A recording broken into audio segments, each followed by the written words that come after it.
Muy buenas noches para todos nuestros hermanos, para todos los amigos que nos están observando, están viendo a través de esta programación muy especial, porque lo hacemos siempre para Dios. Y hoy iniciamos un proceso para nuestras vidas. Va a ser una gran experiencia, pero también esa experiencia se va a transmitir para todos aquellos que estén a través de este medio, que son las redes sociales, para que puedan escuchar y puedan también experimentar lo que Dios en estos tiempos sigue haciendo de una forma real, porque Dios no ha cesado. Él sigue siendo el mismo ayer, hoy y siempre, y sus maravillas se siguen manifestándose, se siguen proclamando, y nosotros seguiremos proclamándolas hasta que Él venga o hasta que Él tenga bien de llamarnos un día. Algo especial, estamos nosotros en el tiempo de Dios. Amén. Eso es lo importante, aprender a entender el tiempo de Dios, cómo Dios se mueve y poder conocer esa voluntad de Dios para nuestras vidas. En esta noche yo tengo la compañía aquí del pastor Hugo Ahumada.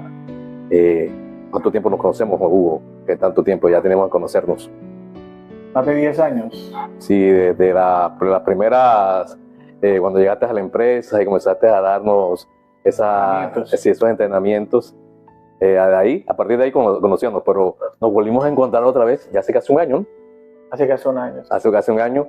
El pastor Hugo, él es uno de los pastores asociados de la iglesia donde estamos participando. Y algo que me llamó la atención cuando mi esposa, que fue la que por primera vez estuvo allá en la iglesia, en el Ministerio Unidos, en su presencia, y ella me contaba del pastor Hugo, o sea, y él me contó el testimonio de cómo Dios hizo en su vida, y que o sea, me quedé impactada, me decía ella. Y dije, voy a ser ese pastor Hugo, me gustaría conocerlo. Yo no había iniciado el asistir a la congregación. Ella fue la que comenzó el proceso y me quedó la idea, voy a conocer al pastor Hugo. Y cuando llego yo el domingo con mi esposa y dije, pero si es el mismo Hugo que yo conozco hace tiempo, de que nos iba a dar los entrenamientos a la empresa. Así es. Pero desconocía realmente, o sea, a ese Hugo, que ahora lo veo como el pastor ministro, y la experiencia que tú habías vivido, que en ese entonces de pronto no lo habías experimentado. Bueno, Hugo, buenas noches. Bienvenido una vez más. Ahora sí, oficialmente le damos la bienvenida, Hugo. Nuestro deseo es compartir con todos los que nos están viendo a través de este podcast la experiencia que tú viviste, una experiencia edificante. Mi esposa vino ese día impactada. O sea, para ella fue un momento especial de escuchar parte de tu testimonio y de la manera como tú lo estabas expresando. Y decía, ay, él es tan natural y parece que ese momento tan difícil para él no fuera... o sea, uno no logra entender, porque cuando pasamos por momentos difíciles, lo que por lo general siempre confrontamos, ¿por qué a mí? O sea, ¿por qué me sucede esto? ¿Por qué si yo trato de agradar a Dios, por qué me van a sobrevenir estas situaciones? O sea, nosotros pensamos de que si estamos con Dios, debemos recibir solamente lo bueno. Así es. Nos olvidamos del momento de que vivió Job, de todas esas experiencias. Pero cuando nos toca a nosotros en la puerta, comenzamos a quejarnos, Pero en el caso tuyo fue algo diferente. Antes de iniciarte y darte la palabra, comenzar para que la gente comience a experimentar y a vivir y pueda también ver cómo Dios ha ido haciendo un proceso en tu vida, me gustaría vamos a leer un momento. Hay un pasaje bíblico en el libro de Corintios, en el segundo libro de Corintios, el capítulo 1 y el versículo 3 hasta el versículo 7. Allí escribe Pablo estas palabras y habla acerca del consuelo en medio de la tribulación.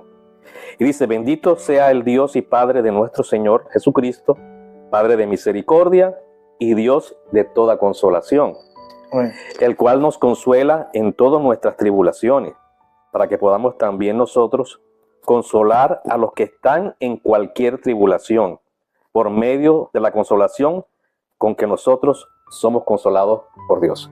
Así es. Y me llama la atención porque es que Dios nos permite a nosotros pasar por momentos por adversidades. Y el primer interrogante que viene a nuestra mente es ¿por qué? Y aquí está escribiendo Pablo el por qué Dios nos permite a nosotros. O sea, Dios sabe hasta dónde nos puede ayudar, hasta dónde somos capaces de soportar, pero que la experiencia que nosotros vivimos, esa experiencia va a ser esa base que va a sostener a otros que probablemente pueden estar en la misma situación, que también van a vivir ese mismo tensión que se siente en los momentos difíciles, pero que a ellos también les va a llegar la consolación con que fuiste consolado, porque es que una cosa que dice, no, escuchamos mensajes acerca de cómo luego Dios, después de un proceso, fue bendecido, y Él dice, te he conocido, y antes no te conocía, ahora sí te conozco, pero dice uno, pero cuando le toca a uno, dice, esto es algo, pero cuando uno ve personas en el común y corriente, igual que nosotros, uno dice, pero si ese hermano también pudo hacerlo, eso Dios también puede hacerlo conmigo, y nos genera ¿qué? Consuelo, esperanza. Ahora sí, Hugo, escuchaba de parte de mi esposa de que en el testimonio, ese día que tú le compartías, tú pasaste por un momento difícil, un momento de cáncer, ¿cierto? Sí. ¿Nos podrías contar un poco darnos un preámbulo de esa situación en tu vida? Bueno, la situación realmente es que cuando nosotros no nos damos cuenta que Dios nos prepara antes de que lleguen las situaciones adversas. Y en mis conversaciones con Dios, muchas veces le dije, Señor, haz lo que tengas que hacer con mi vida para yo poder servirte. Y realmente nosotros no nos damos cuenta que a través de la prueba es que Dios hace lo que Él tiene que hacer. O a veces no entendemos lo que le estamos diciendo a Dios. Exacto. Porque me llama la atención, persona que te interrumpe, dice que haz lo que tú tengas que hacer en mi vida. En mi vida. Pero cuando comienza Dios a hacerlo, dice, ay Señor, ¿qué pasa? Ese no es el caso tuyo, ¿cierto? No, yo me acordé que una de las cosas que en el proceso de cuando me dijeron que tenía cáncer, cuando me dijeron que tenía cáncer es que me habían operado. Porque nos dimos cuenta que sí era cáncer después de la primera operación. Antes yo pensaba que todo iba a salir sin cáncer, porque a través de la fe. Pero en ese momento cuando me dicen el tema de que en la patología de que sí es cáncer y que afortunadamente estaba encapsulado, pues me recordé de esa palabra y de esas oraciones que yo le dije, Señor, porque Dios nos hace recordar. Y en ese momento me recordé en mis oraciones y en mis encuentros que yo tenía con el Señor, que yo le dije, Señor, si yo te voy a servir, haz conmigo lo que tienes que hacer. Y uno no se da cuenta de que Dios le pasa la planadora. Y yo sentí como ese rodillo que iba moldeando. Pero una cosa es decirlo y otra cosa es vivirlo. Porque es un proceso de una primera operación, de una segunda operación, de una tercera operación. Y donde vas pasando el tiempo y Dios te va fortaleciendo. Y bueno, hubo momentos de tribulación, hubo momentos de tristeza que yo decía, Señor, pero ¿cómo me enfocaba mucho como en mi familia? ¿Cómo va a pasar todo esto? Y Dios me cambió la frase. Tú no sabes lo que va a pasar, solamente yo tengo el control. Yo tengo el control. Y esa ha sido como mi frase. De pronto, yo le digo a mis amigos que a mí no me gusta hablar de positivismo, me gusta hablar de fe. Pero una fe basada en que Dios tiene el control, que a la hora el desenlace lo tiene Él. Entonces, ha sido un proceso desde el año 2018 hasta la fecha, donde Dios nos ha llevado por un camino de fortaleza, de conversaciones, de intimidad, de frases, de dichos, de diálogo interno, ¿sí? Porque eso ha sido lo que... Y que me ha tocado también decirle a mi familia, no te preocupes, Dios tiene el control. Y eso es lo que nos ha sacado adelante. Me llama la atención algo que tú estabas comentando. Cuando te dieron el diagnóstico, no tenías ni idea, o sea, la sintomatología que venías presentando, no la relacionaste con un cáncer, ¿no? Había una posibilidad de cáncer porque yo tenía unos nódulos en el lado derecho. Y esos nódulos siempre hay la posibilidad de que sean benignos o malignos. Pero ¿cómo te sentías tú en ese momento antes de que se hiciera la operación, de que pudiera sacarse las muestras para verificar si era o no era cáncer, si era maligno o no era benigno? O sea, ¿cómo viviste esos momentos? Pues yo tenía la fe de que no eran malignos porque yo esperé unos meses para operarme. Hicieron la biopsia. Yo esperé unos 6 meses para operarme porque tenía un contrato con una empresa que estaba trabajando y tenía la fe de que Dios iba a resolver. O sea, Dios iba a resolver de alguna u otra manera. Bueno, nosotros a través de las Escrituras encontramos de que hay algo que todo creyente debe tener y es fe, porque la misma Escritura dice que sin fe es imposible agradar a Dios. Pero me viene a mi mente el momento de este varón que llevaba a su hijo ante los discípulos. Y al ver de que él lleva a su hijo y los discípulos de Jesús no le dan, como dice, una respuesta a su necesidad, sino que él sigue viendo que la situación de su hijo sigue empeorando, sigue en la misma situación. Uno mira en ese pasaje bíblico que cuando ya Jesús llega, él dice: Señor, ayuda a mi incredulidad. Yo creo que en cada uno de nosotros hay un momento de lucha, esas voces internas. O sea, esas voces internas existieron en ti en ese momento. Sí, claro. No se puede negar que te llegan las voces. E incluso las voces no internas, externas, ¿cierto? Y hubo momentos en que yo lloraba porque yo lloré, pero nunca le pregunté a Dios por qué. Me enfocaba más que todo en mi familia. Es más, el riesgo que tenía era de quedar sin voz. Creo que eso no era tanto lo del cáncer, porque el médico me dijo: tú tienes el nervio, hay un nervio, no son las cuerdas vocales. Me decía el doctor: el cáncer o el nódulo está en un sitio muy pegado al tema ahí hay un músculo, un nervio. Está muy pegado. Hay un riesgo de que no tenga voz. Ese era para mí lo más dramático, ¿verdad? Era lo más dramático. El miedo o el tema de no tener voz. Y decía: pero ¿cómo así si yo canto? Eso te voy a decir. O sea, para las personas que nos están viendo, que desconocen eso, tú vienes antes de entrar en los caminos del Señor, tú participabas en lo que era orquestas, cantantes. Yo vengo en el mundo de cantar, con la voz es mi trabajo, de entrenar en las empresas, de ser mentor.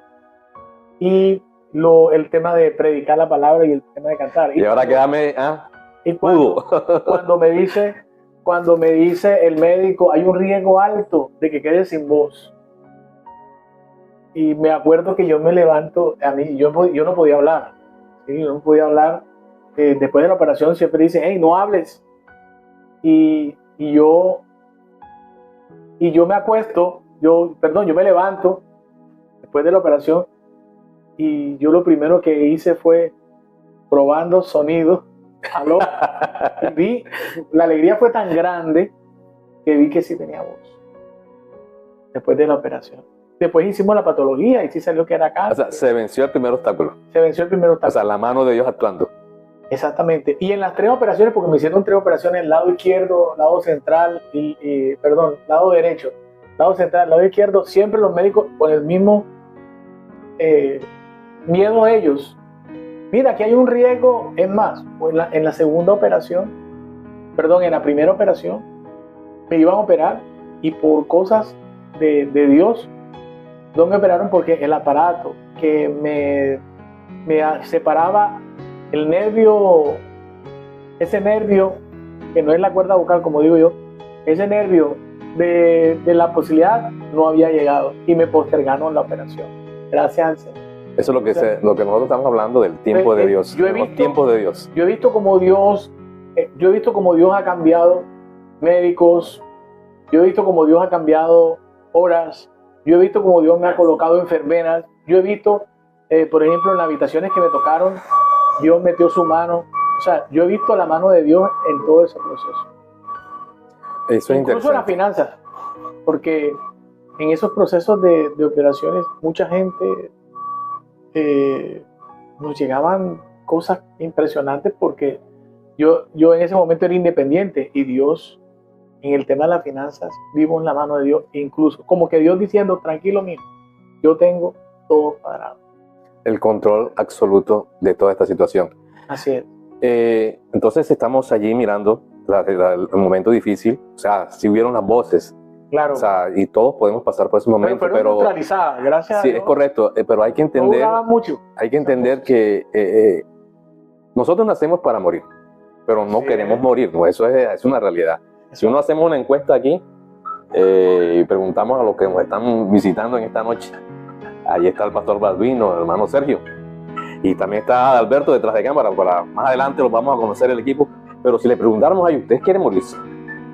Inmediatamente nos dieran, no, qué pena.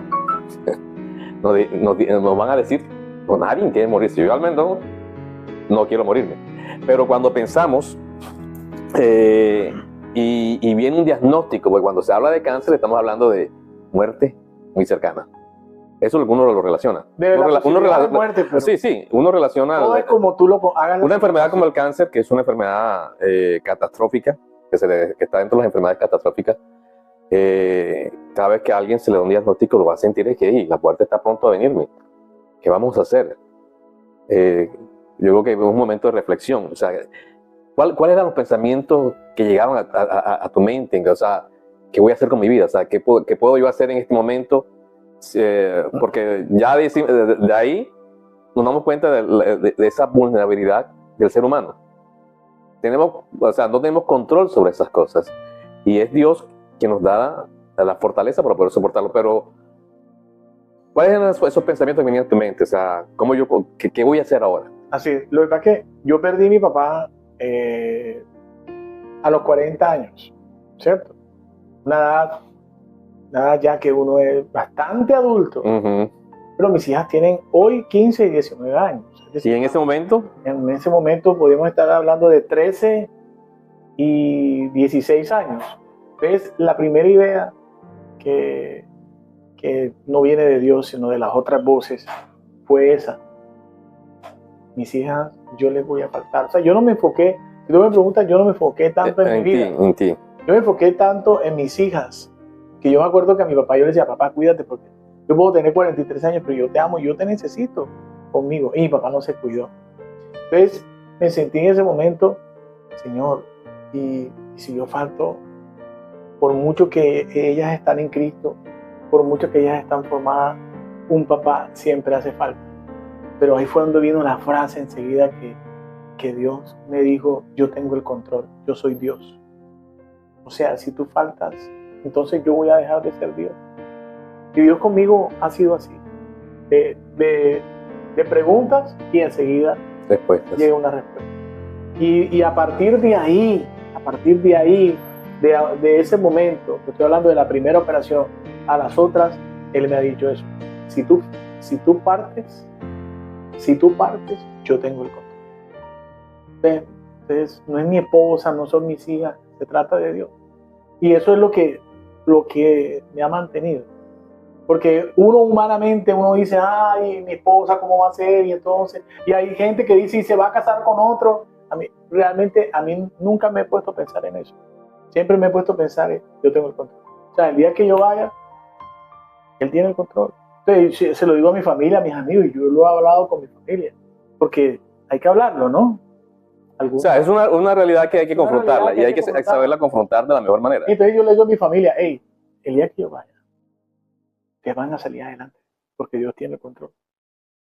Entonces, aprendí a valorar la vida, aprendí a valorar a las personas, aprendí a valorar a los minutos, aprendí a valorar los abrazos, aprendí a valorar cosas que antes valoraba, pero no me daba cuenta, no lo hacía de una manera consciente. Aprendí a ser más consciente de las cosas. Por eso mi mensaje siempre con la gente, hey, si no nos vemos más, hey, si ya no vuelves a ver a tu hijo, hey, si tu hijo no se despidió de ti en la universidad, ¿por qué no lo obligas a que se despida? Porque no nos damos cuenta que la vida depende de Dios. Y, entonces, esas son como mis conversaciones con Dios. Señor, tú tienes el control. Y ya no me enfoco en lo que yo vaya a dejar, en lo que pueda pasar. También me enfoco en lo que Él puede hacer. Y que está haciendo mucho, ¿cierto? Que está haciendo mucho y todavía sigue haciendo. Y sigue haciendo mucho en la vida de las personas que nos están escuchando, que probablemente están ubicados donde tú en ese instante estabas ubicado, pero que hoy tienen una esperanza diferente. Hoy, o sea, tienen un testimonio viviente de cómo Dios puede consolarnos, cómo Dios puede fortalecernos, cómo Dios puede ayudarnos y cambiar nuestra forma de ver las circunstancias. Porque eso es lo que vemos. O sea, la realidad no va a estar en cerrar nuestros ojos y decir, no, ya no, ahora que los abra no va a ser diferente, sino que cerramos nuestros ojos y confiamos en que Dios, como dices tú, tiene el control de todo. Que sea que muramos o vivamos, Él tiene el control de todo. Y ahí es donde debemos aprender, o sea, Oye, confiar en eso. A mí me pasó algo con el doctor que me operaba. Uh-huh. Él me dijo algo que él no sabe lo que estaba diciendo, pero yo dije, Hugo, el cáncer, por eso hay una liga de lucha contra el cáncer. En el cáncer hay una lucha. Y decía, así es. Y la lucha no es mía, es de Dios. Entonces yo siempre he pensado, no es cuando el cáncer diga, es cuando Dios diga. Entonces eso ha sido como, yo siempre he tenido como ese diálogo interno de esas frases. De ahí salió una frase de Cristo es mi motivo. Y una persona que estaba pasando por un momento de depresión. Y yo le dije, mira, tú no puedes enfocarte ni en tu familia, ni en tu matrimonio, ni en tu trabajo, ni en ti. Dios, Cristo tiene que ser. Y de ahí, esa es una de las frases que Dios me dijo y de la que yo digo, Cristo es mi motivo. Entonces, si tú me preguntas cuál es mi motivo hay situaciones que yo tengo algunas secuelas, como son mareos, vértigo, dolores de cabeza, migrañas. ¿Cómo hago yo? Hablo con Él, tú eres mi motivo, tú me has sacado adelante. Si tú estuviste cuando me sacaron 23 ganglios, ¿cómo no vas a estar en estos 3? Si tú me respaldaste en 3 operaciones, todavía me sigue respaldando. Si tú me respaldaste 22 días en el COVID, y Él me dice, así es, yo estoy contigo. Y está con todos nosotros y con todas las personas que nos están escuchando. Bueno, vamos ahora, para terminar, podemos hacer una oración por cada una de estas personas que hoy nos están observando y que no es un mensaje de parte de nosotros, es el mensaje de Dios para con ellos y para todos, de que Él está con nosotros, que Él siempre estará con nosotros, como dice su palabra, hasta el fin. Amén. Vamos a orar por las personas, Hugo. Bueno, yo quiero decirte con estas frases que Cristo es tu motivo. Quiero decirte que Dios tiene el control. Quiero decirte que Él te respalda. Solamente necesita que tú le creas, que le ores, que intimes. Yo voy a orar por ti. Padre, ahora en este momento, para todas las personas que están pasando por procesos de sanidad, de cargas. Señor, tú dices que venid a mí todos los que estéis cansados y cargados, yo haré descansar, así como tú lo has hecho conmigo. Yo declaro, Señor, que la persona que nos está escuchando, dice tu palabra que tú hiciste una llaga por nosotros. En la cruz del Calvario tú nos diste sanidad. Y que tú lo que necesitas es que todo el que en ti crea, Señor, tendrá vida y vida en abundancia, Padre. Yo te pido por cada uno de mis hermanos que están aquí reunidos y los que se conectan ahora en este momento, Señor, que tú le otorgues la sanidad, que tú le otorgues la bendición de la fe, de saber que tú nos acompañas en este camino, bendito Dios. Que tú nos bendices en lo que somos, en lo que hacemos, en lo que tenemos, bendito Dios. Te damos gracias, Señor, bendícenos. Que esta palabra pueda ser no solamente consuelo, Señor, sino afianzar que tú eres el motor de nuestras vidas, Señor. Somos tus hijos, Señor, somos tus siervos, tus embajadores. Te damos gracias, bendito Dios. Te damos gracias al Padre y al Hijo y al Espíritu Santo. Amén y amén. Bueno, Hugo, gracias por tu visita, gracias por esas palabras. Pues ya somos consolados por Dios para consolar a otros. Amén. Y estamos agradecidos con todo el ministerio de Unidos en su Presencia, que es la iglesia a la cual nosotros estamos asistiendo y donde Dios nos ha permitido estar allí, cada día fortaleciéndonos en su palabra, nutriendo en su palabra.